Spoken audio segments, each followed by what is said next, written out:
Darren Hardy, जो कि America के एक बहुत ही छोटे से शहर में पैदा हुए थे। जब वो 8 महीने के हुए थे तो उनके मॉम डैड के बीच में झगड़े होने शुरू हो गए। वो झगड़े इतने बढ़ गए थे कि उन दोनों ने डिवोर्स लेने का डिसाइड कर लिया। अब कोर्ट तक जब ये बात पहुंची तो डैरेन की मॉम ने डैरेन को अपनाने से साफ इनकार कर दिया और डैरेन की जिम्मेदारी वो डैरेन के डैड पर ही छोड़कर चली गई। अपनी टीन एज तक डैरेन अपने डैड के साथ ही रहे।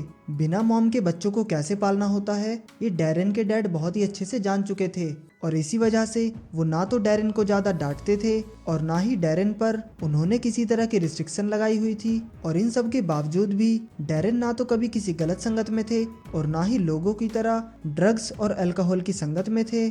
वो अपने स्कूल के एक एवरेज स्टूडेंट थे। उनके मार्क्स ना तो बहुत ज्यादा आते थे और ना ही बहुत कम। एक दिन वो बगीचे में बैठे हुए थे और अपनी गरीबी वाली लाइफ का दोस्त अपनी सिचुएशन को दे रहे थे और सोच रहे थे कि अगर मैं इतना गरीब ना होता तो मैं बहुत आगे जा सकता था। सारा कसूर मेरी गरीबी का ही है। तभी ये बात उनके डैड ने सुन ली और उन्होंने डैरेन को समझाते हुए कहा कि डैरेन बेटा, सिचुएशन ज्यादा मैटर नहीं करती, माइंडसेट ही सब कुछ होता है। अगर बाकी लोग टैलेंट या स्किल के बेस पर तुमसे ज्यादा अच्छे हैं तो तुम अपनी सिचुएशन को समझो और ये देखो कि तुम ये काम क्यों नहीं कर पा रहे हो। अगर तुम किसी स्किल में वीक हो तो उसको थोड़ा थोड़ा टाइम देना शुरू कर दो और फिर कुछ टाइम बाद देखना ये थोड़ा थोड़ा टाइम लगाना ही तुमको उस स्किल का मास्टर बना देगा। और तभी ये बात डैरेन के दिमाग में एकदम फिक्स हो गई, जिसके बाद उन्होंने अपनी स्किल्स पर थोड़ा थोड़ा टाइम देना शुरू कर दिया। अपनी जर्नी की शुरुआत उन्होंने एक छोटे बिजनेस से की और फिर धीरे धीरे वो उस बिजनेस को आगे बढ़ाते चले गए और सिर्फ 18 की उम्र में ही वो अपने बिजनेस को काफी आगे ले जा चुके थे। साल 2007 में उन्होंने सक्सेस मैगजीन पर काम करना शुरू कर दिया, जिसको उन्होंने कुछ टाइम बाद मंथली पब्लिकेशन में भी पब्लिश कर दिया। और जब उन्होंने इसको मंथली पब्लिकेशन में कन्वर्ट कर दिया तो लगभग 5 लाख लोग हर महीने उसको पढ़ने लगे, जिससे उनकी वेल्थ अपने आप ही बढ़ती चली गई। आज के टाइम में डैरेन सिर्फ एक सक्सेसफुल बिजनेसमैन और एंटरप्रेन्योर ही नहीं बल्कि एक सक्सेसफुल मोटिवेशनल स्पीकर और एक best selling book the compound effect के ऑथर भी हैं। और जब भी उनके इंटरव्यूज में उनकी सक्सेस का राज पूछा जाता है तो वो उसका सारा क्रेडिट कंपाउंड को देते हैं। वो बताते हैं कि कैसे वो छोटे छोटे स्टेप्स लेकर अपने आप को ग्रो करते चले गए, क्योंकि जब भी आप एक स्किल या हैबिट पर काम करना शुरू कर देते हैं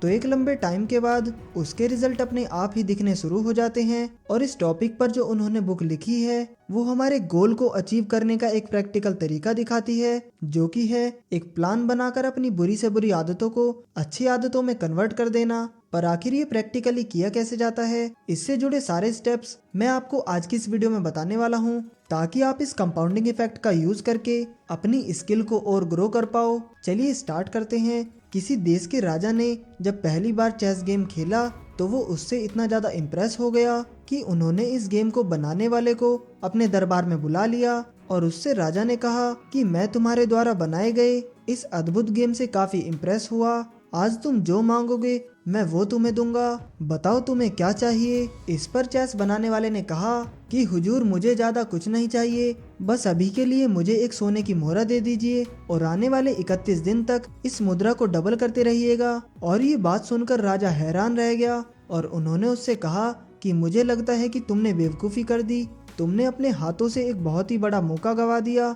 अगर तुम 1000 सोने की मुद्रा भी मुझसे देने के लिए बोलते तो मैं तुमको दे देता, पर अब मैं सिर्फ तुमको वही दूंगा जो तुमने मुझसे मांगा है। इतना कहकर राजा ने मंत्री को आदेश दिया कि जैसा इसने कहा है तुम वैसा ही करना। अब 1 महीना बीत जाने के बाद वो मंत्री राजा के पास दौड़ता हुआ आया और उन्होंने राजा से कहा कि जहाँ पना गजब हो गया, वो आदमी बेवकूफ नहीं बल्कि बहुत ज्यादा समझदार निकला, उसने हमारी सल्तनत के सारे पैसे कब्जा लिए।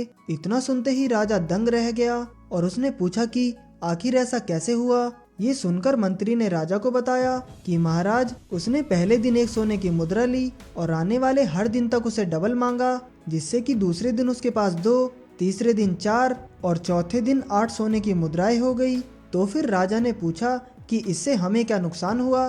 फिर ये सुनकर मंत्री बोला कि महाराज, ऐसा करते करते उसने 20वें दिन 1,31,000 से भी ज्यादा मुद्राएं ले ली और ऐसा करते करते उसने 27वें 28वें दिन के बाद 1 करोड़ से भी ज्यादा मुद्राएं ले ली और इतने पैसों से एक पूरी सल्तनत चलाई जा सकती है। तो दोस्तों ये है कंपाउंड इफेक्ट की पावर। वो आदमी कोई बेवकूफ नहीं था, बल्कि वो इस कंपाउंडिंग के फॉर्मूले को बहुत अच्छे से इस्तेमाल कर रहा था। वो जानता था कि इतने छोटे से स्टेप्स लेकर उसको आगे कितने अच्छे रिटर्न्स मिल सकते हैं, जिसका फायदा उसको आगे जाकर हुआ भी।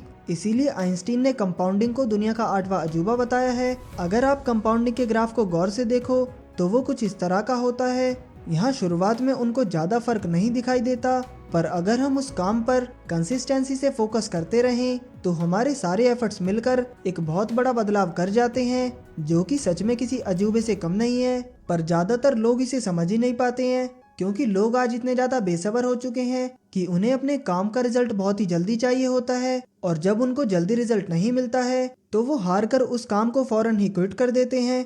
और ऐसे लोग आपने भी अपनी लाइफ में जरूर देखे होंगे, जो मसल गेन करना, जिम जाना, डाइट को फॉलो करना या पैसे को सेव करना शुरू तो कर देते हैं, लेकिन बहुत ही जल्दी अच्छे रिजल्ट ना मिलने पर वो इसको एकदम छोड़ देते हैं, जिससे वो कंपाउंडिंग की पावर को कभी समझ भी नहीं पाते हैं। इसको अगर आप एक और एग्जांपल से समझते हो, दीपक, अमित और हर्ष नाम के 3 दोस्त थे। तीनों हाल ही में एक कंपनी में जॉब पर लगे थे। वहाँ पर उन तीनों की सैलरी 50,000 रुपए पर मंथ थी, जिससे उन तीनों की लाइफ एक नॉर्मल ट्रैक पर चल रही थी। लेकिन उन तीनों का ही सोचने का तरीका एक दूसरे से बिल्कुल डिफरेंट था। अमित शुरुआत से ही अपने फ्यूचर को लेकर एकदम सीरियस रहता है। इसके लिए वो डेली एक्सरसाइज करता है और अपनी सैलरी में से कुछ पैसे हमेशा सेव करता है, और अपनी नॉलेज को इंक्रीज करने के लिए वो रोजाना बुक में से कुछ पेजेस भी पढ़ता है। और हर्ष को जैसे ही सैलरी मिलती है तो वो यहाँ वहाँ खाने और नई नई चीजों को खरीदने में सारे पैसे खर्च कर देता है, और वो इस दौरान अपनी हेल्थ पर भी ध्यान नहीं देता।